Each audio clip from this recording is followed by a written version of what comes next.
En nombre del Padre, del Hijo y del Espíritu Santo, le pedimos al Espíritu, que es Espíritu de verdad, de sabiduría, de inteligencia, nos ayude a profundizar el misterio, no quedarnos en la superficie de la fe, sino introducir el misterio. Y esto supone un esfuerzo, un trabajo de bucear dentro del misterio, no quedarnos en la superficie.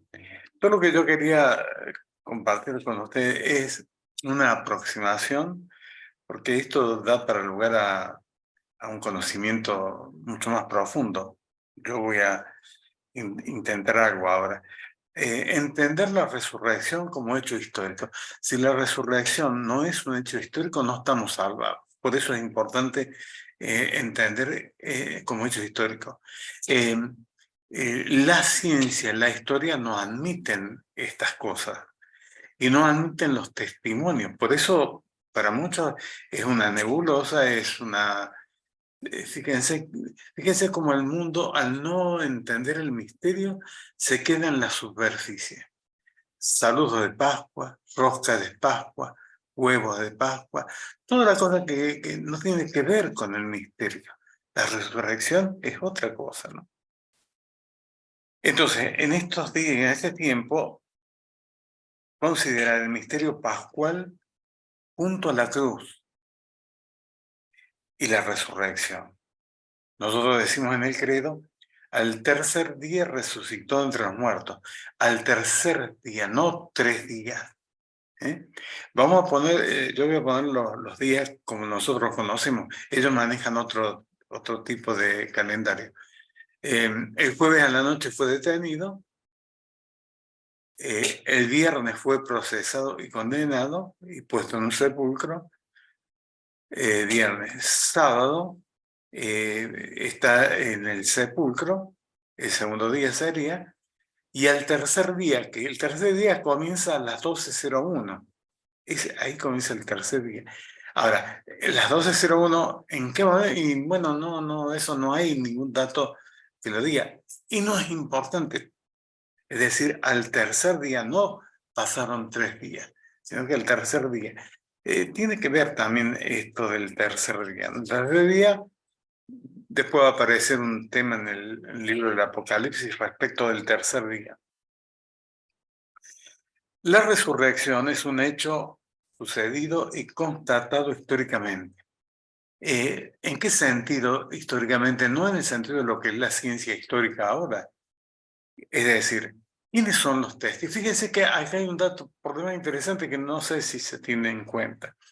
¿A quién se muestra el resucitado en principio? No a los apóstoles, porque los apóstoles se habían huido, estaban escondidos.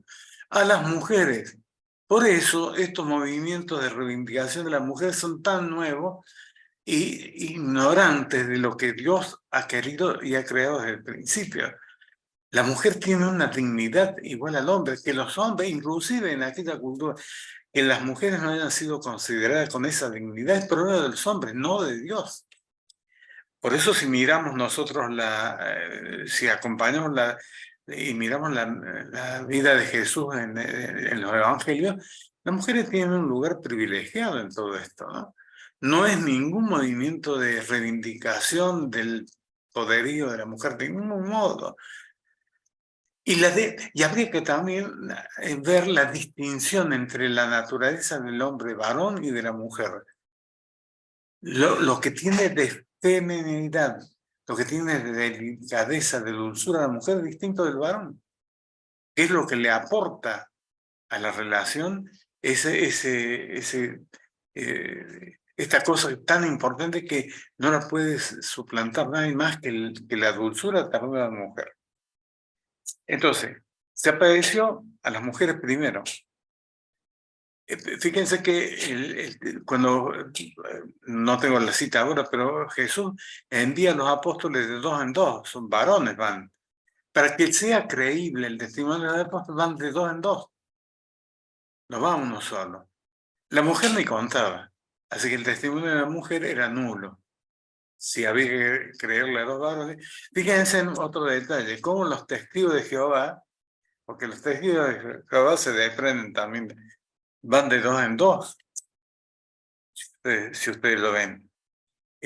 Cómo la mujer era descreíble el testimonio de ella, y sin embargo a ella Jesús confía a lo que no es considerado digno en el mundo también en el día de hoy.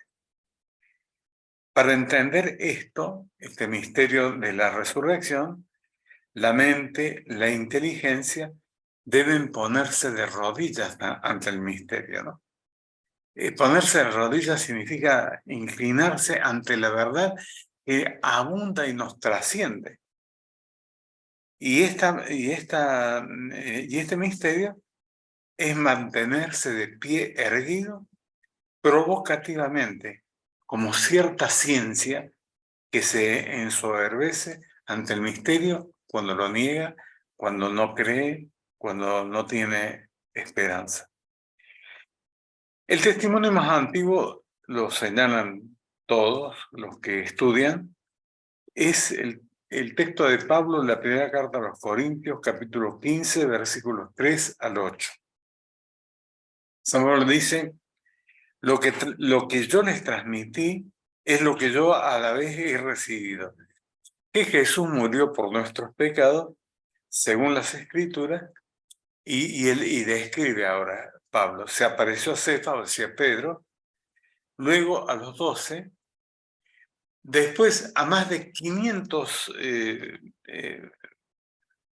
que creían y esperaban, y por último, dice Pablo, se me apareció a mí, que soy como el fruto de un aborto. Él se pone en el último de esta lista grande de personas que han constatado históricamente la resurrección, a Jesús resucitado.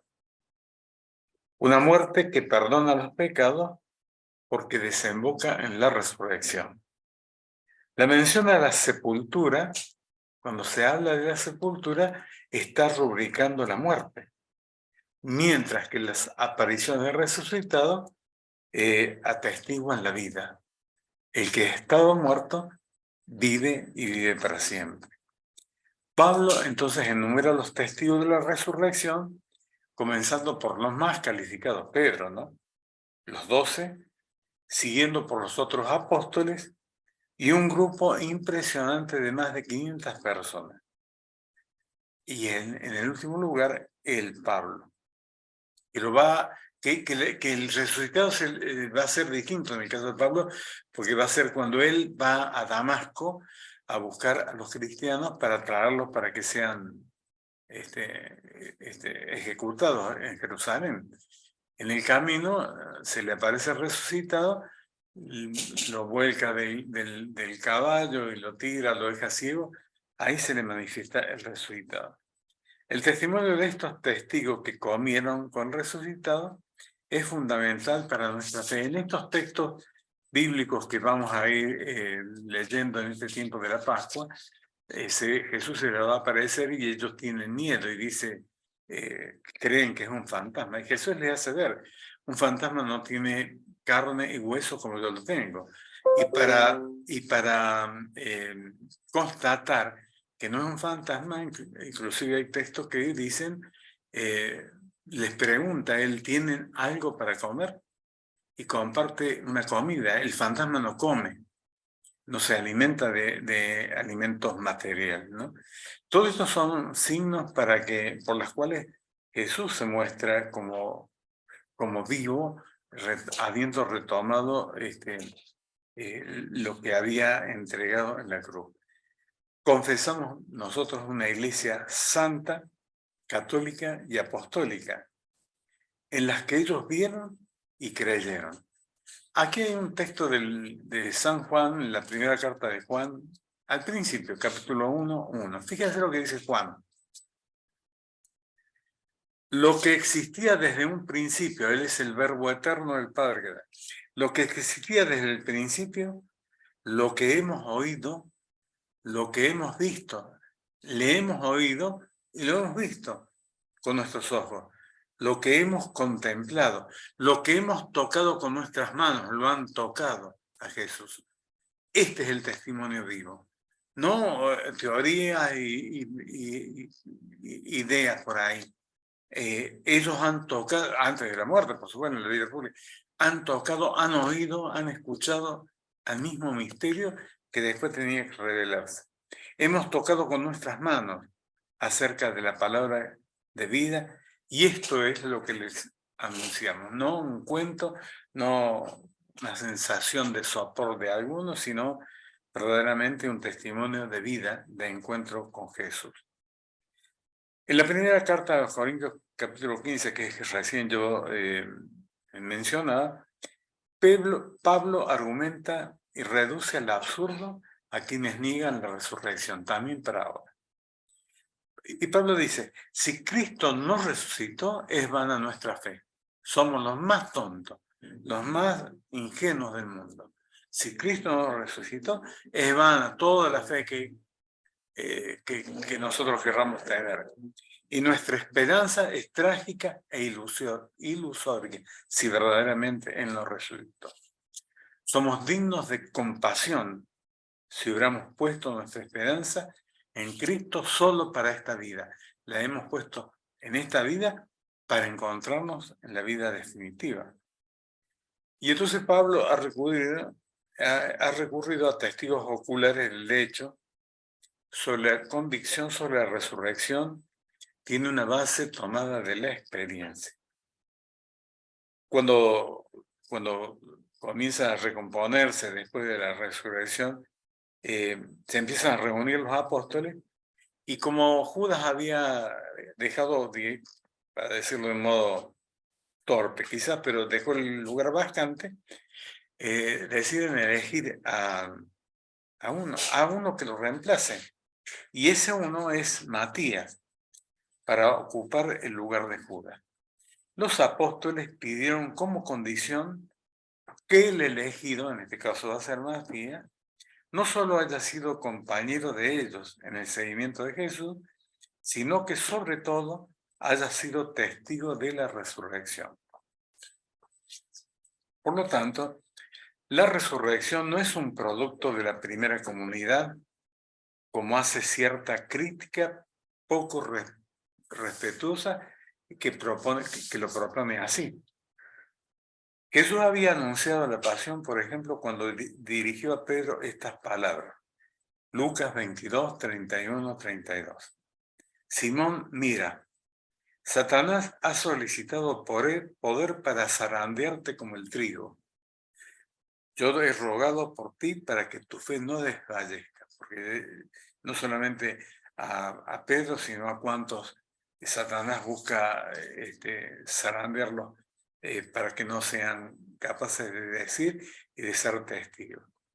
La sacudida provocada por la pasión y muerte de Jesús fue tan grande para Pedro y para los discípulos que no creyeron al final en la noticia de la resurrección.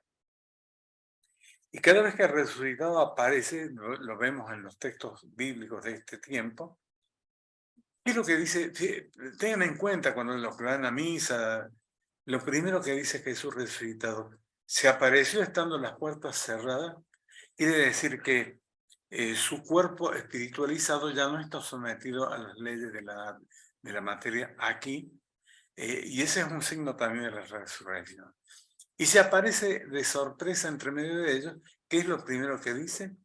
Que la paz esté con ustedes. Fíjense que yo diría, este es el primer signo de la resurrección, que seamos capaces de entender la paz y vivir la paz entre nosotros y poder tener paz. Que la paz sea con ustedes. Los apóstoles creen ver un fantasma, pero no hay un fantasma. Toquen y vean. Un fantasma no tiene ni huesos como yo los tengo. Y entonces pide algo para comer. Es muy conocido el episodio de Tomás, quien no creía sino veía. Los compañeros le dijeron, se apareció Jesús, acá no. Si yo no veo los signos de la crucifixión, si no toco las heridas, no voy a creer. La exhortación a creer sin pretender ver por el misterio de Jesucristo permanece válida. Se trata de creer sin pruebas, sin tocar, sin ver. por el testimonio, por supuesto, de los que lo han hecho. La fe en la resurrección de Jesús proviene de la gracia de Dios, en la experiencia de acercarse al misterio. Y no acercarse al misterio, sino introducirnos dentro del misterio. Esto es necesario hacerlo, ¿no? Jesús mismo se pone en contacto a fin de darle sentido a la realidad de la resurrección para disipar el miedo a que ella no fuera real y solamente una ilusión. Lucas 24, 39. Tóquenme y vean, un espíritu no tiene carne y hueso, como ven que yo lo tengo. Jesús les invita a constatar su cuerpo resucitado, su cuerpo que fue flagelado, crucificado. Este cuerpo tiene propiedades nuevas, se ha hecho espiritual, ya no está sometido a los límites de la materia. Si aparece estando las puertas cerradas, aparece y desaparece. Fíjense otro dato que es interesante, Lucas, el capítulo 24 de Lucas, ¿no? El encuentro de Jesús con los discípulos de Maús. Los discípulos van desalentados porque ellos de mismos van a decir, hace 3 días que pasó esto y todavía no pasa nada. ¿Cuántos dirán lo mismo hoy día? Hemos pasado reunión, no va nada. Y vuelvo a decirlo de nuevo, ¿no? La resurrección no es ni rosca de Pascua, ni huevo de Pascua, ni saludo de Pascua, ni turismo de Pascua. Es otra cosa, otra realidad que tiene que ver con la salvación de los hombres. En el camino a Emmaús van estos dos desalentados. Y se encuentra con ¿qué es un forastero? Una persona desconocida, no es de la familiaridad del lugar, uno más que va caminando la vida. Así se aparece el resucitado. En la vida de tantos de nosotros como un forastero. Alguien que a veces nosotros ni le llevan la punta. Y sin embargo va caminando con nosotros como iba caminando con los discípulos de Maús. Los discípulos desilusionados caminan pesadamente, como nosotros pesadamente el camino de la vida, con las tristezas y las angustias de cada día. El camino de regreso a Emmaús. Hasta el momento declaran que no ha pasado nada, que todo sigue igual. Muchos dirán lo mismo hoy día. Y es este forastero el que les ilumina el camino, porque empieza a dialogar con ellos. Necesitamos nosotros ese diálogo con Jesús. Comenzó a explicarles las escrituras. ¿Qué es lo que pretendemos hacer cada día en la misa? Explicar las escrituras para que la gente entienda, para que descubra también el misterio del Salvador. Hay que volver a explicar las escrituras, debemos volver a hacerlo, porque parece que poco a poco ha quedado o se lee la escritura mientras cada uno piensa en sus cosas sin tener en cuenta lo que la palabra de Dios nos invita a considerar. El sepulcro vacío. En el credo confesamos nuestra fe proclamando que Jesús al tercer día resucitó. El credo se basa en el testimonio de los apóstoles, por eso el credo que sabemos de memoria es el credo apostólico. Después está el otro credo que procede de 2 concilios, Constantinopla y el otro no me acuerdo. Que es el otro credo que a veces lo rezamos, es más teológico, ¿no? El credo que nosotros decimos todos los días, que lo sabemos de memoria, es apostólico, ¿no? Credo se basa en los evangelios que nos dan a conocer las experiencias de los apóstoles. Entonces, la resurrección, una convicción basada en un acontecimiento real, no es un cuentito ni cháchara, no es un mito, una idea inventada por los apóstoles o por la comunidad para superar las desilusiones ocasionadas por la muerte de Jesús en la cruz. Muchos quedaron desilusionados, aunque algunos encontraron en el mismo momento de la muerte la salvación. Yo ya estas cosas las he dicho.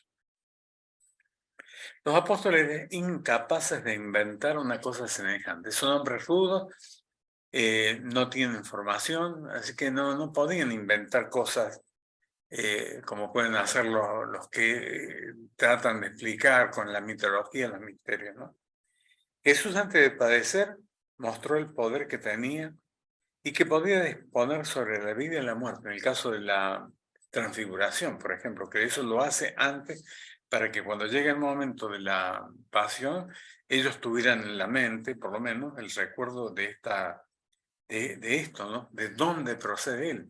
En ese momento, en la transfiguración, él se muestra con toda la gloria que tenía antes de encarnarse y la que va a recuperar luego de la muerte.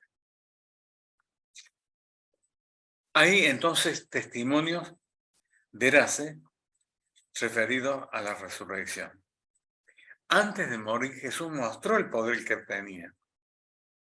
Por ejemplo, la hija de Jairo, Mateo 5, 39, 42. La recupera, había muerto y Jesús la vuelve. El joven de Naín, era un sepelio, iba la madre, la viuda, llorando a su hijo y él lo hizo levantar. Lucas 7, 12, 15. Y la resurrección de Lázaro, que en realidad no es resurrección en sentido exacto de la cosa, porque Lázaro volvió a morir. En la resurrección de Lázaro, Juan 11, 42, 44. En vida Jesús hizo todas estas cosas. Dios devolvió la vista a un ciego de nacimiento, algo que la ciencia no puede hacer ahora. Por lo tanto, ya había mostrado su poder. Y también él dijo esto, ¿no? Evangelio de Juan. Yo soy la resurrección y la vida.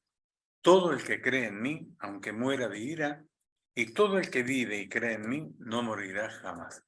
Fíjense, y esto lo digo de paso, yo soy la resurrección. En el Evangelio de Juan, todas aquellas veces donde Jesús dice yo soy, es una evocación a Yahvé. Yahvé significa yo soy el que soy. Entonces es una autorrevelación de Jesús como Dios que el Evangelio de Juan lo pone de manifiesto siempre. Yo soy la resurrección y la vida. El sepulcro vacío no es una prueba de la resurrección. Y acá está el tema de las mujeres. María Magdalena, ante el sepulcro vacío, pensó que habían sustraído el cuerpo de Jesús. Claro, ha resucitado, no está, y ahora van a tejer un montón de ideas y de cuentos. Porque no sé qué, porque el mundo no quiere entender que ha resucitado. Y aquí hay otro dato curioso. El Sanedrín, o sea, el Consejo de los Judíos, pretendió hacer correr la voz que robaron el cuerpo mientras los soldados dormían. Acá hay algo, acá hay una mentira que cae porque las autoridades judías dijeron, han robado el cuerpo, ha dicho que resucitó y esto es una mentira. ¿Qué ha pasado tantas veces en la historia de estas cosas, no? Entonces, digan entonces que los soldados que custodiaban se habían dormido. Fíjense y piensen lo que significa ahora que un guardia se duerma en cualquier situación.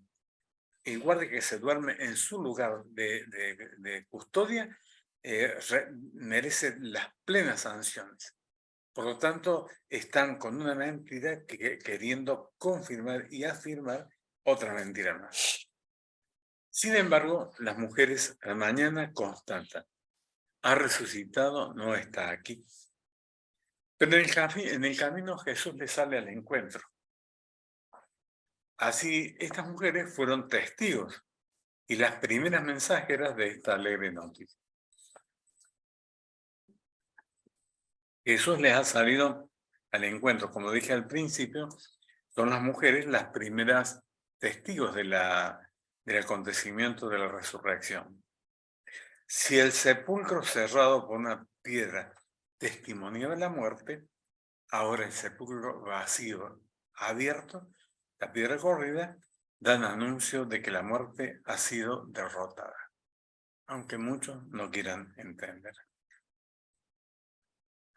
Y entonces viene el tiempo de las apariciones. Los anuncios y los hechos tuvieron su confirmación en los encuentros de Jesús resucitado con tantos testigos. Por ejemplo, el encuentro con Pablo en el camino a Damasco, Hechos de los Apóstoles 9, 3, 6.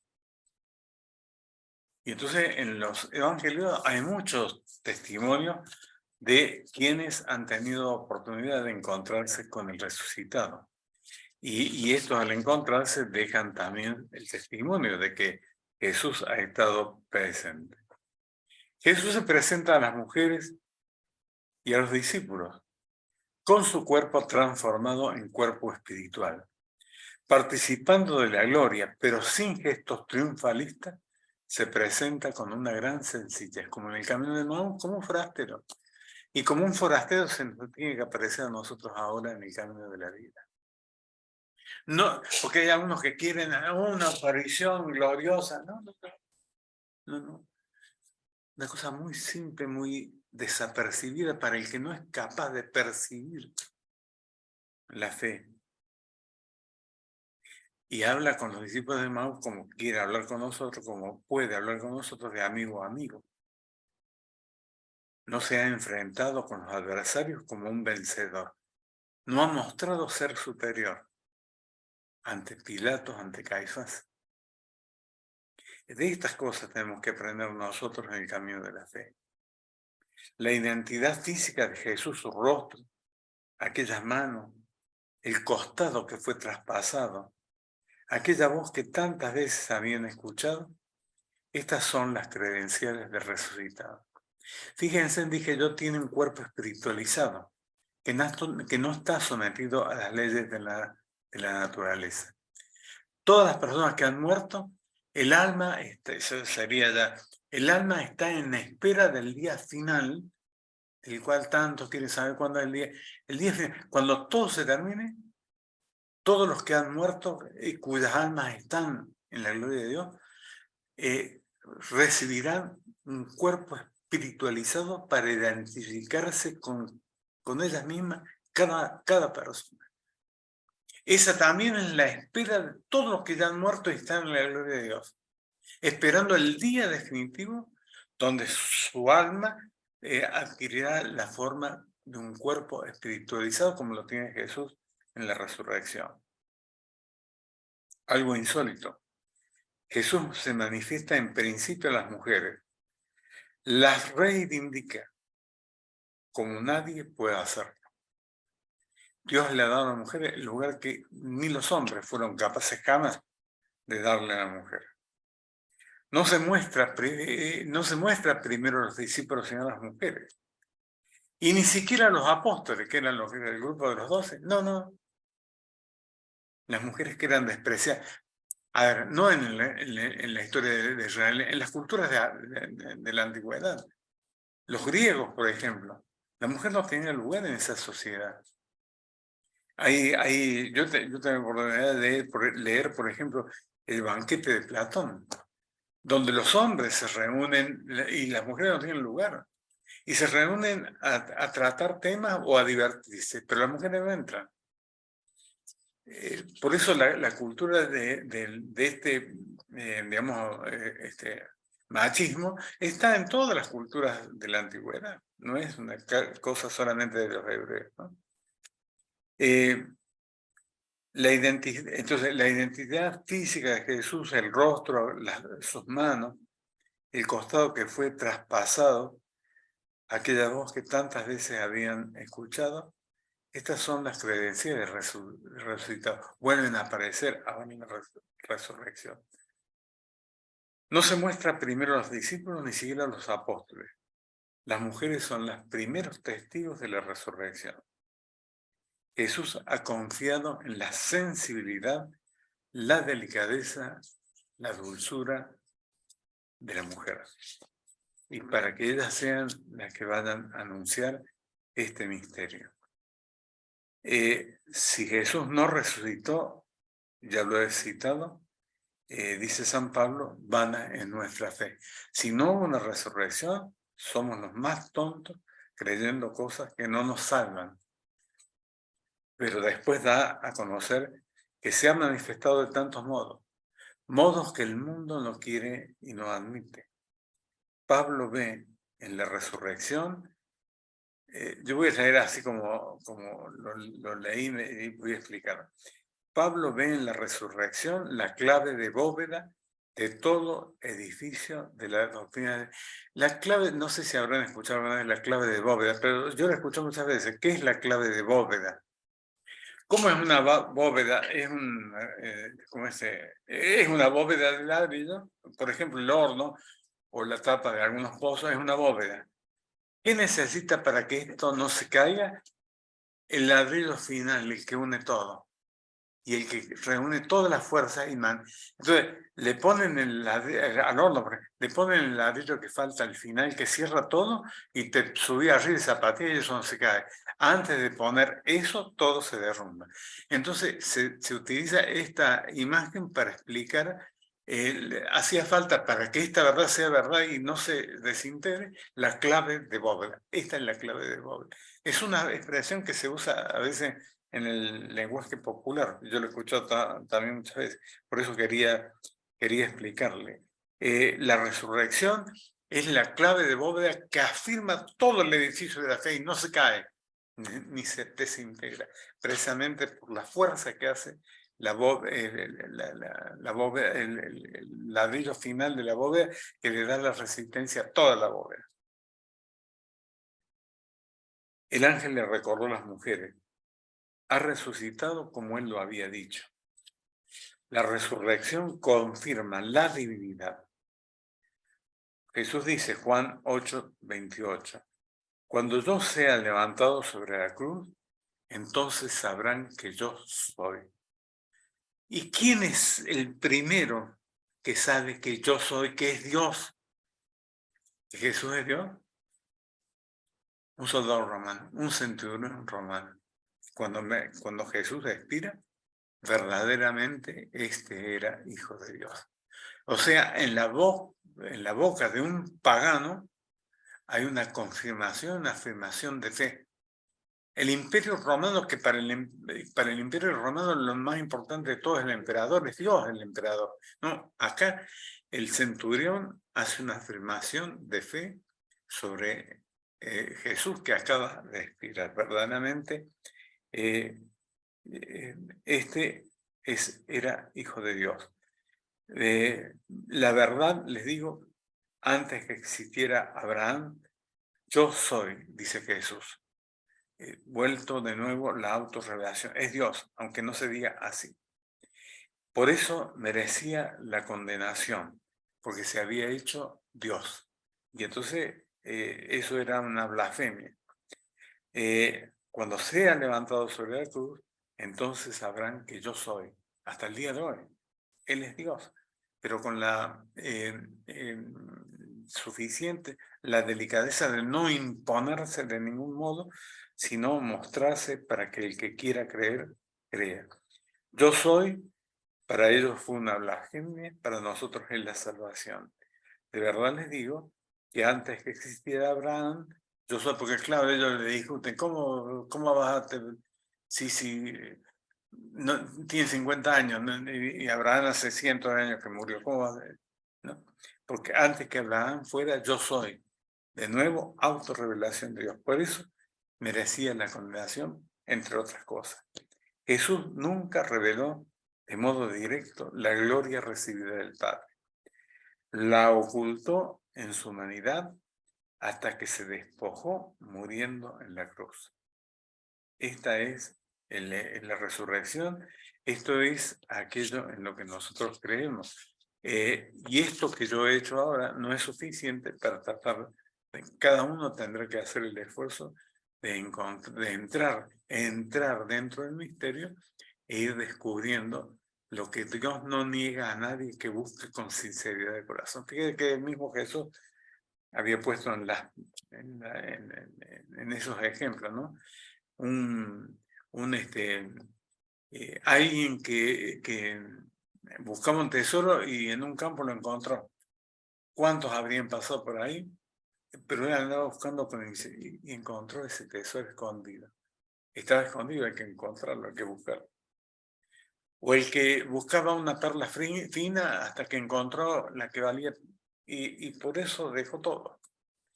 Que esto nos ayude, que estas ideas nos ayuden a nosotros a encontrar el camino para introducirnos siempre al misterio, para encontrarle sentido y fuerza a la fe que decimos tener y la que queremos proclamar a los demás. El Señor esté con ustedes y la bendición de Dios Todopoderoso, del Padre, del Hijo y del Espíritu Santo, desciende para que con ustedes para siempre.